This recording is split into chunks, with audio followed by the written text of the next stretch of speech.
नमस्कार प्रोग्रामर्स, एक बार फिर से स्वागत है सुशील यूट्यूब चैनल पे। साथियों, अगर आपने अभी तक चैनल को सब्सक्राइब नहीं किया है, सब्सक्राइब कर दीजिए एंड प्लेलिस्ट को पूरी फॉलो करिए। तो अभी तक हमने प्रोजेक्ट में डेटाबेस में जितने भी डिपॉजिट कस्टमर कर रहा है, एडमिन कर रहा है, उनके डिटेल्स हम स्टोर कर चुके हैं।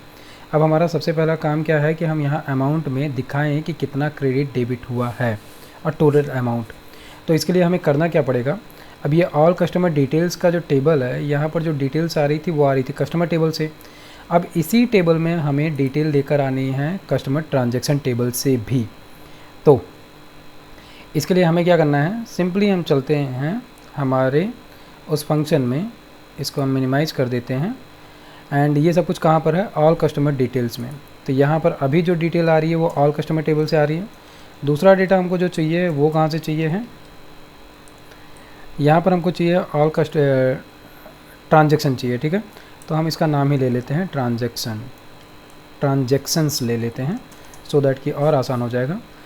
और यहाँ से हमको असल में ऑल डेटा नहीं चाहिए है, हमको डेटा केवल क्या चाहिए है, ट्रांजैक्शन से। ट्रांजैक्शन में हम मैच कराएंगे पहले क्या, कि जो यूनिक आईडी क्या कहते हैं, जितनी भी यूनिक आईडीज़ मिल रही होंगी हम उनके बेस पे डेटा लेकर आएंगे। क्योंकि अगर हम नोटिस करें यहाँ पर, तो यहाँ पर यूनिक आईडीज़ पहले से हैं और इन्हीं यूनिक आईडीज़ के बिहार पर उनका अमाउंट यहाँ पर आना चाहिए। और अगर हम यहाँ पर डायरेक्ट लेकर आएंगे तो क्या होगा, मिसमैच हो जाएगा। क्यों? क्योंकि रजिस्ट्रेशन काफ़ी सारे कस्टमर्स ने किया है, रजिस्ट्रेशन जो है काफ़ी सारे कस्टमर्स ने किया है, बट ट्रांजैक्शन केवल 2 कस्टमर ने किया है। इसलिए यहाँ पर क्या दिक्कत हो जाएगी, यहाँ पर दिक्कत होगी मिसमैच की। तो हमको लॉजिक ऐसा लगाना है कि यहाँ पर जो यूज़र आईडी है, जब वो यूज़र आईडी मिले तभी हमें ये डेटा मिले। तो अब इसके लिए हम यहाँ पर कोई भी अपने मॉडल के बने बनाए कोड का यूज़ नहीं कर पाएंगे, क्योंकि यहाँ पर दिक्कत क्या हो जाएगी, यहाँ पर दिक्कत ये होगी कि यहाँ पर एक से ज़्यादा टेबल में हमें वर्क करना है। दैट मीन्स कि यहाँ पर जो काम है वो है जॉइनिंग का।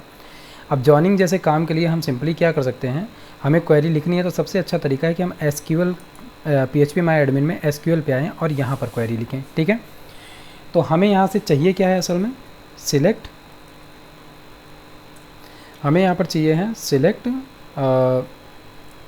क्योंकि हम कस्टमर ट्रांजैक्शन टेबल से डेटा लाना चाहते हैं। तो सिलेक्ट यूनिक आईडी, हम यहाँ से क्लिक कर सकते हैं, select unique ID from Sushil customer table, और इसका एलियास हम दे सकते हैं क्या, टी। ठीक है, तो select unique ID comma amount. ठीक है, तो यूनिक आईडी और amount from Sushil customer transaction as T. और इसके साथ में यहाँ पर हमको क्या लगाना है, जॉइनिंग। तो जॉइनिंग के लिए हमें क्या करना पड़ेगा, अभी के केस में अगर चाहें तो हम इतना रन करके पहले देख सकते हैं कि इसका आंसर क्या आ रहा है।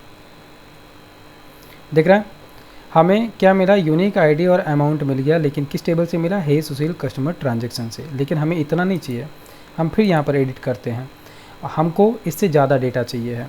और डेटा क्या चाहिए है, 2 टेबल से, कि हमें केवल और केवल, मतलब कि हमें कस्टमर टेबल का सारा डेटा चाहिए और ट्रांजैक्शन टेबल का बस वो डेटा चाहिए जो कि यूनिक आईडी से मैच हो रहा है। अभी इसमें और भी दिक्कत आने वाली है। दिक्कत क्या आने वाली है कि कस्टमर टेबल में जो यूनिक आईडी है वो केवल और केवल एक बार है, लेकिन जो हमारा ट्रांजैक्शन टेबल है यहाँ पर वो यूनिक आईडी मल्टीपल टाइम्स है। तो अब यहाँ पर दिक्कत क्या होने वाली है, दिक्कत ये होने वाली है कि हम एक क्वेरी से, एक जॉइनिंग से सिंपली डेटा नहीं ले पाएंगे, हमें यहाँ पर क्वेरी के अंदर क्वेरी चलानी पड़ेगी। तो शायद आपको आइडिया हो सब क्वेरीज़ का कि सब क्वेरी कैसे चलाई जाती है। वैसे पहले हम सिंपल वाला करते हैं ताकि आपको ये पता चले कि यहाँ पर दिक्कत क्या आने वाली है। और अगर टेबल ज्वाइनिंग की बात करें तो शायद आपको पता हो कि टेबल की ज्वाइनिंग लेफ़्ट, राइट और इनर ज्वाइनिंग होती है PHP के अंदर, फुल ज्वाइनिंग नहीं होती है। तो अभी के केस में हमें ट्रांजैक्शन से तो केवल लिमिटेड डेटा चाहिए, लेकिन कस्टमर टेबल का डेटा हमको सब कुछ चाहिए है। तो थोड़ा सा यहाँ पर चेंज होगा। चेंज क्या होगा कि हम यहाँ पर हे सुशील ट्रांजैक्शन की जगह पर हे सुशील कस्टमर टेबल से डेटा सबसे पहले लेंगे। तो हे सुशील कस्टमर टेबल हो गया और इसको हम ले लेते हैं एज अ सी एलियास। और यहाँ पर हम क्या करते हैं, लेफ़्ट ज्वाइन। और लेफ़्ट ज्वाइन में हम क्या ज्वाइन करने वाले हैं, यहाँ पर हमारे टेबल का नाम है हे सुशील अंडरस्कोर कस्टमर ट्रांजैक्शन और इस टेबल को हम ले ले रहे हैं एज अ टी। ठीक है, तो ओके, यहाँ पर एक चीज़ की गड़बड़ी होने वाली है। क्या, हमने यहाँ पर कस्टमर टेबल को जो है वो लिया है सी से, तो ये हमको करना पड़ेगा सी डॉट एंड अमाउंट में भी करना पड़ेगा सी डॉट। ठीक है, देन अब यहाँ पर हम आते हैं।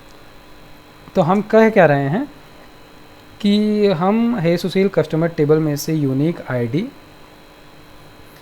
और जो हमारा ट्रांजैक्शन टेबल है उसमें से अमाउंट ले रहे हैं। ठीक है, और लेफ़्ट ज्वाइन कर रहे हैं हे सुशील कस्टमर टेबल को जिसका एलियास हमने दिया है टी। लेकिन अब बात यह है कि इसको हम ज्वाइन कैसे करेंगे। ज्वाइन करने के लिए ऑन कीवर्ड हम यूज, इसके साथ में दोनों टेबल के अंदर जो चीज़ कॉमन है उसी के बिहाफ पर हम यहाँ पर कंपेयर करा के डेटा लेंगे। तो दोनों ही टेबल में यूनिक आईडी जो है वो कॉमन है। तो हम यहाँ पर क्या कर रहे हैं, सी डॉट जो हमारी यूनिक आईडी है वो equal to T dot unique ID.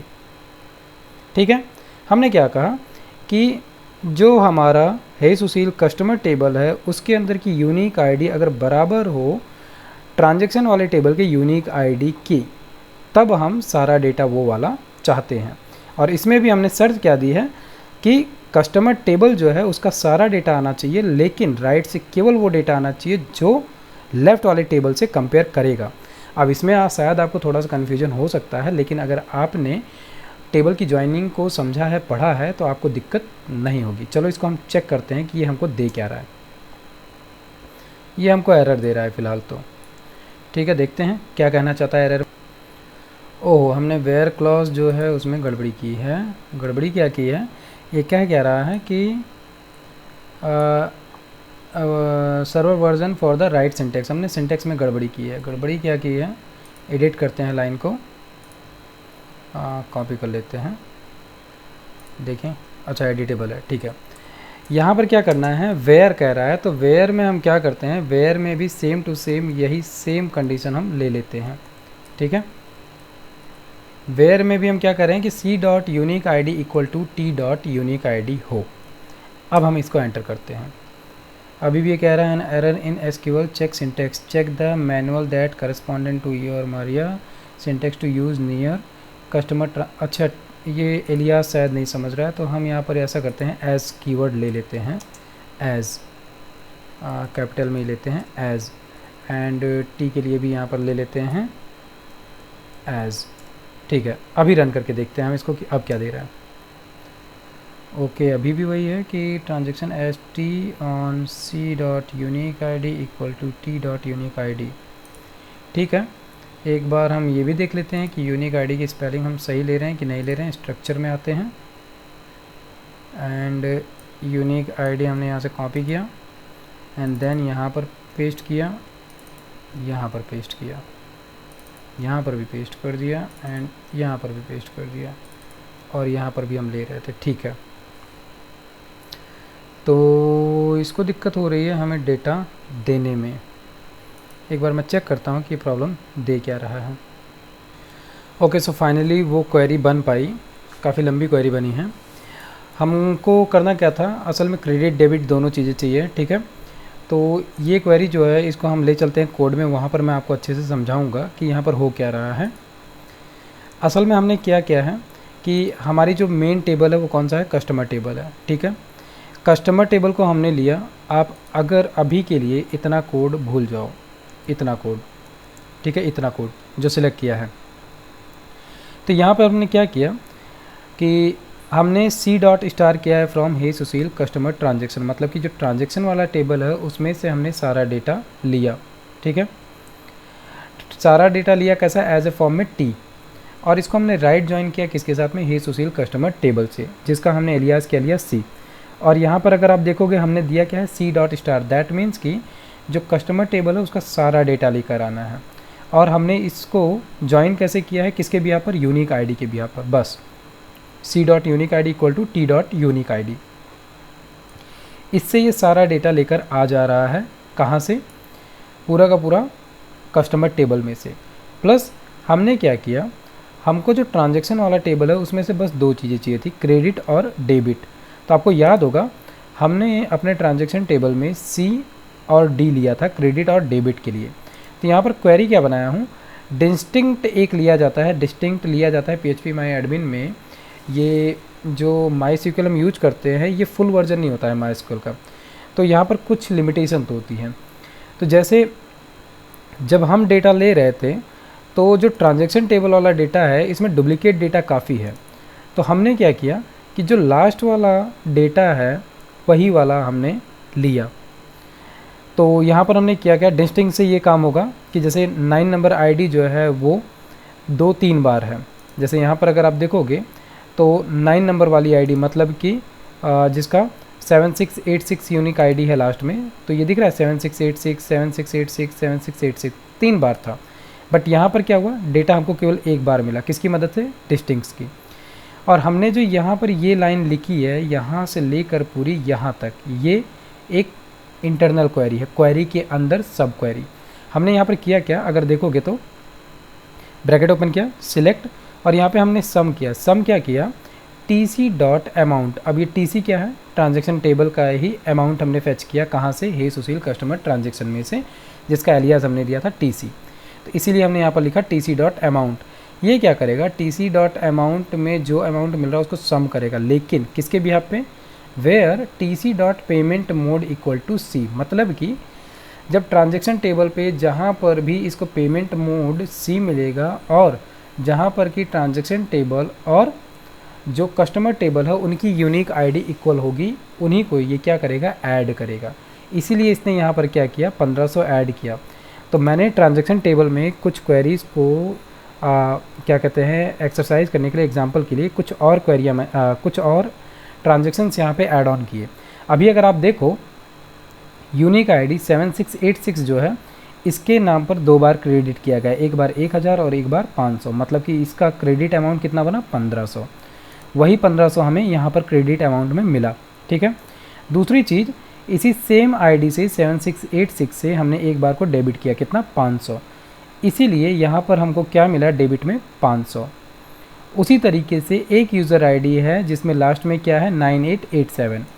9887 से 3 ट्रांजैक्शन हुए, 9887 से 2 क्रेडिट हुआ, 1 डेबिट हुआ। 2 क्रेडिट जो हुए हैं वो कितना है, 10,000 और 2,000, टोटल कितना हुआ, 12,000।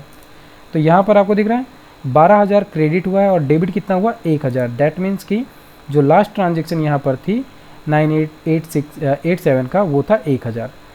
तो यहाँ से हमको क्रेडिट और डेबिट दोनों मिल चुका है। आपका काम क्या है, ये जो कोड है आपको जो दिख रहा है इसको आप अपने ले चलना है। इसको हमें कहाँ ले चलना है, जहाँ पर हमने अपनी क्वेरी लिखी है welcome.php पे। अब यहाँ पर हम क्या करेंगे, हम ये ट्रांजैक्शन से कुछ भी नहीं करने वाले हैं, हम सिंपली एक क्वेरी चलाएंगे और ये वाली लाइन भी अब किसी काम की नहीं रही, इसका हम यूज़ नहीं कर सकते। क्यों, क्योंकि यहाँ पर हमको सब क्वेरी चलानी है और सब क्वेरी चलाने के लिए अब वो वाली क्वेरी काम नहीं करेगी जो हम पहले से बना के लेकर आ रहे हैं। तो इसके लिए ये लाइन तो अभी हम यहाँ पर ऐसे ही रहने देते हैं, लेकिन यहाँ पर हम क्या डालते हैं, ज्वाइन क्वेरी या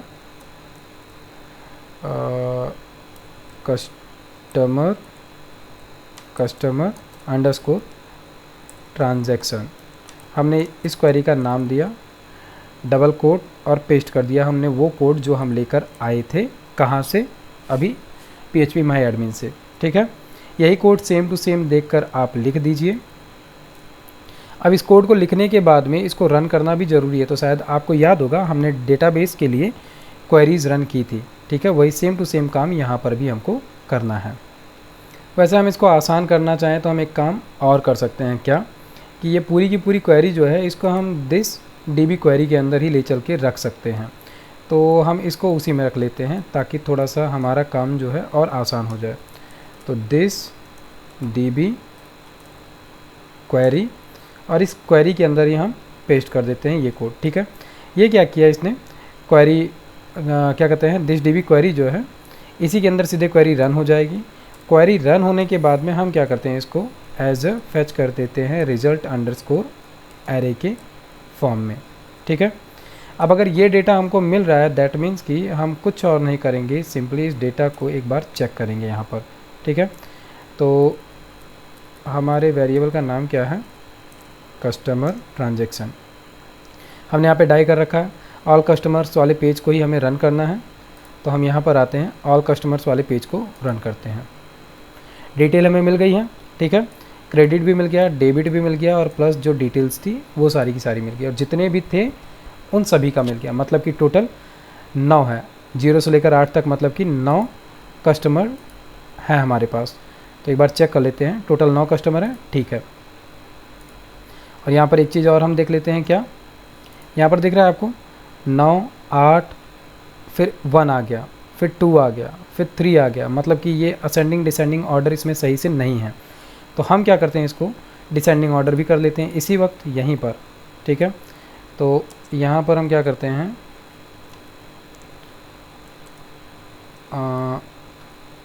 ऑर्डर बाय, और ऑर्डर बाय हम क्या करने वाले हैं, ऑर्डर बाय हम इसको कर लेते हैं सी डॉट यूनिक आईडी के, C dot unique underscore ID.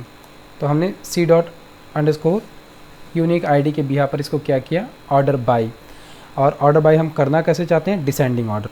तो डिसेंडिंग ऑर्डर के लिए हम यहाँ पर क्या लिख देंगे, DESC। ठीक है, अब इसको हम एक बार फिर से रन करते हैं और चेक करते हैं।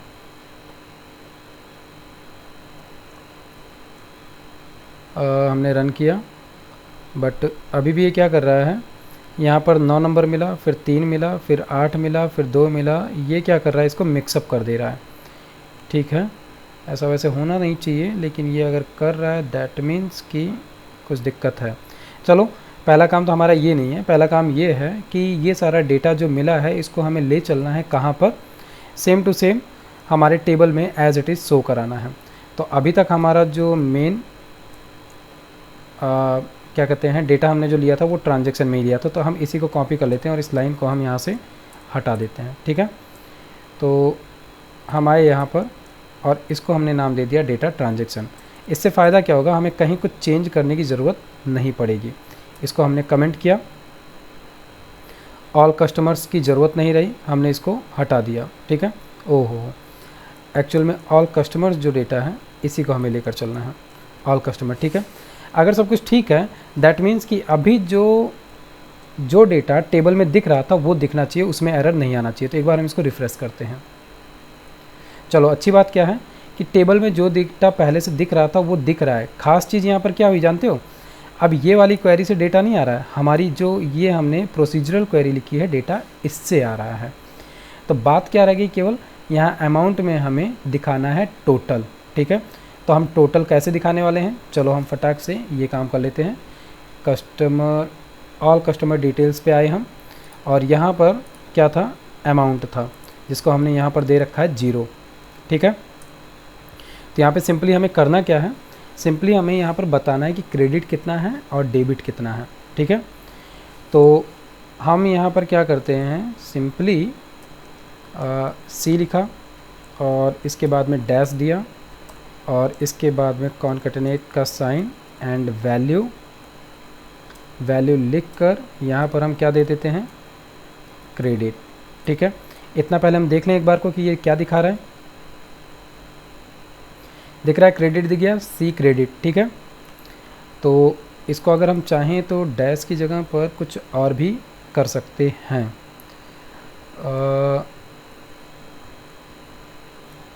स्पेस दे देते हैं अभी के लिए। इसी तरह से हम यहाँ पर और क्या करते हैं, स्पेस दे के दे देते हैं डी, स्पेस दिया एंड डॉलर वैल्यू, और यहाँ पर हम वैल्यू में क्या देते हैं, डेबिट। ठीक है, एक बार इसको रन करें, क्रेडिट अमाउंट मिल गया, डेबिट अमाउंट मिल गया, और इक्वल टू करके हम दे सकते हैं टोटल।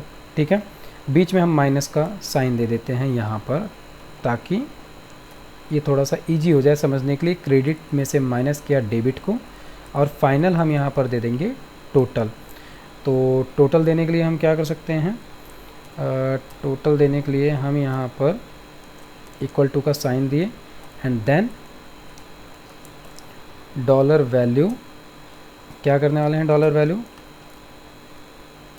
क्रेडिट माइनस, और क्रेडिट माइनस हम क्या करने वाले हैं, वैल्यू, और वैल्यू में डेबिट। ठीक है, अगर ये सही सही है तो उम्मीद है हमको कि यहाँ पर आंसर हमको सही मिलना चाहिए। चलो इसको हम रन करते हैं।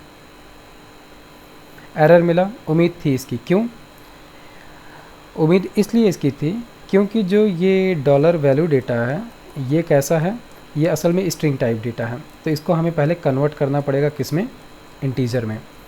तो हम इसको कट करते हैं और यहाँ पर हम लेते हैं क्या, इंट वैल। इंट वैल के अंदर हमने दिया ये, और उसी तरीके से हम डेबिट को भी लेते हैं, कट किया इंट वैल एंड पेस्ट कर दिया। अब एक बार हम इसको रन करते हैं। ओके, अभी भी हमको एरर मिल रहा है। एरर क्या है, a non numerical value encountered. Okay, non numerical value encountered मतलब कि ये कह रहा है कि वैल्यू जो है वो नॉन न्यूमेरिकल है। ठीक है, नॉन न्यूमेरिकल तो नहीं होना चाहिए क्योंकि क्रेडिट और डेबिट में जो वैल्यू आ रही है वो आ रही है इंटीजर। ठीक है, हमारी गाड़ी यहाँ पर आकर फंसती है। मैं आपके लिए छोटा सा होमवर्क छोड़ रहा हूँ, क्या कि आप इसको फिक्स करने की कोशिश करो, देखो कि इसको कैसे फिक्स किया जाएगा और इसका सॉल्यूशन क्या होगा। नेक्स्ट वीडियो में हम इसको सॉल्व करेंगे, देन हम आगे बढ़ेंगे और हमारा काम क्या होगा, हम फाइनली जो कस्टमर प्रोफाइल है हम इसको बिल्डअप करेंगे, क्योंकि ये काम होने के बाद में हमारा नेक्स्ट वर्क यही है। ठीक है, फिर मिलता हूँ नेक्स्ट वीडियो में, तब तक के लिए आप इसको कंप्लीट करो। जय हिंद, नमस्कार।